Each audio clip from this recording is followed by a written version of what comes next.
So I'm joined by manager Phil Burke from the first competitive fixture of 2025, a 1-0 away win at Curzon Ashton. Phil, not much to report from the game really, but pleased with the result and the clean sheet.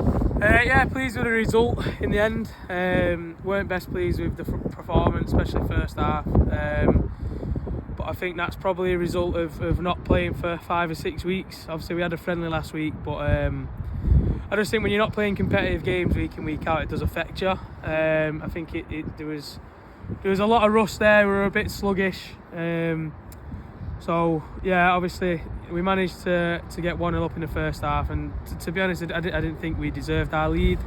I thought Curzon were the better side in the first half, but then we just did what we had to do in the second half, and I think Liv made a good save early doors in the second half, but then apart from that I don't really think they had that many chances. So we managed to get a chance through Sadie, a good save from their keeper, but as you said, I don't really think there was that much to report in the game. I thought it was a pretty boring game, to be honest. The weather obviously doesn't help, but it's the same for both teams. So no excuses for a sluggish performance. But yeah, we're glad to get the clean sheet, glad to get the 3 points, and hopefully we'll be better next week. The only goal of the game scored by Millie Jardine, becoming a regular on the score sheet of late. That came obviously just after a slight change in shape and a substitution in the first half.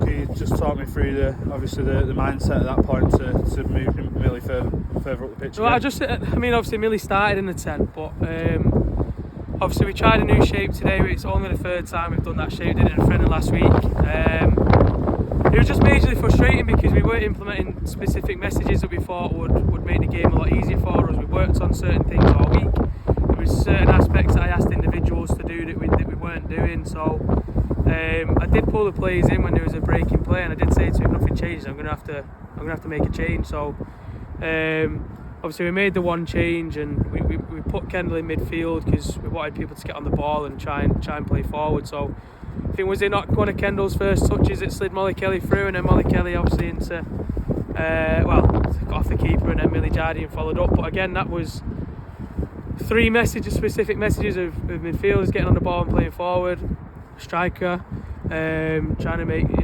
problems in behind, playing against centre halves, and following up on any shots on the goalkeeper. So I think that was the first time we implemented any type of message in the first half, and we got the reward through the goal. So it was good to get the goal. It was just frustrating that we didn't do it more often.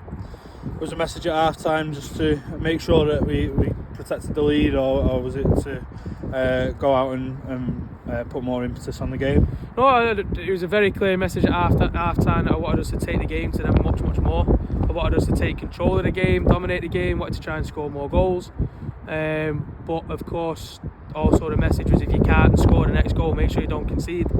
So listen, I'll be honest with you, Tranmere at home, the 1-1 game was firmly in my mind, especially when it got to the last 10 minutes. So it was just coming back in my mind that they'd potentially nick one. So went to a back 5, and again, clear messages. We brought the players in on a break of play, and we just said, do not concede, just make sure you do not concede. So we defended really well. I thought we were dead organised, and we managed to see the game out really well. On to availability and absences then. Ella Barnes and Celeste Gordon not in the squad today. Liz obviously finally finishing a suspension from a red card at the back end of November. How's that going to look going forward? Liz, obviously it'd be great to have her back. She's chomping at the bit to get back on the pitch.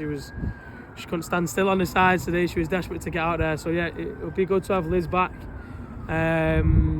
Celeste is currently carrying an injury. Hopefully she'll be back, not sure. Ella Barnes was working. On to next week then, Darwin at home. The reverse of the fixture, a 6-1 defeat earlier in the season, first game in the season.